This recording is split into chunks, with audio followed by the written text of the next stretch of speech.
السلام علیکم، میں سیام محمود، امید ہے کہ آپ خیریت سے ہوں گے۔ آزاد کشمیر میں انوار الحق سرکار مکمل ناکام نظر آ رہی ہے، لیکن اس کے باوجود اپوزیشن پارٹیاں بولنے سے قاصر ہیں۔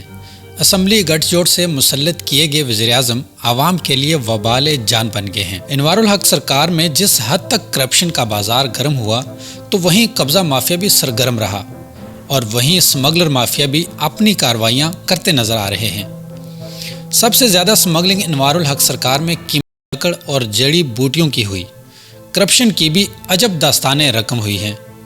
اسمبلی ممبران کو خوب نوازا گیا، MLA فنڈ کا ناجائز استعمال کرنے کی بھی چھوٹ دی گئی، لیکن دوسری جانب محکمہ جنگلات کے اسکیل 1 کے بیلدار ملازمین جو آزاد کشمیر کی خوبصورتی بڑھانے کے لیے پورا دن شجر کاری، پودوں کی کانٹ چھانٹ اور دیکھ بھال کرتے نظر آتے ہیں، لیکن انہی ملازمین پر ظلم کیا جا رہا ہے۔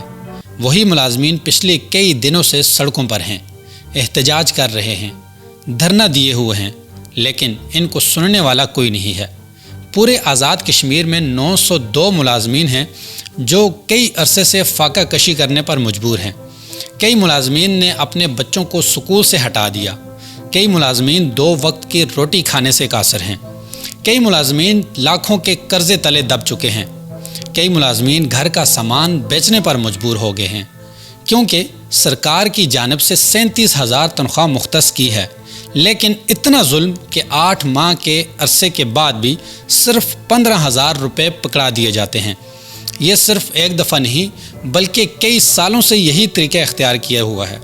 یہاں سوال یہ پیدا ہوتا ہے کہ سرکار کی جانب سے 37,000 تنخواہ مختص ہے، لیکن 15,000 کس کے کہنے پر دی جا رہی ہے؟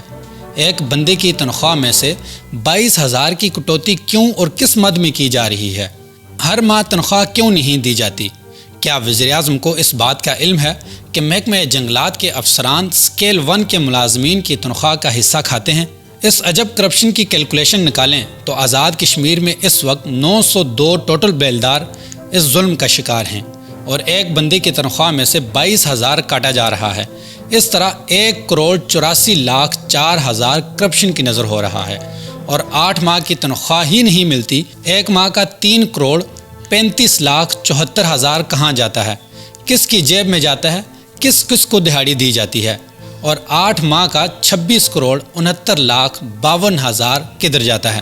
آزاد کشمیر کے چھوٹے چھوٹے فرعون کب باز آئیں گے، اور ان مظلوم بیلداران کا حق کب ان کو ملے گا؟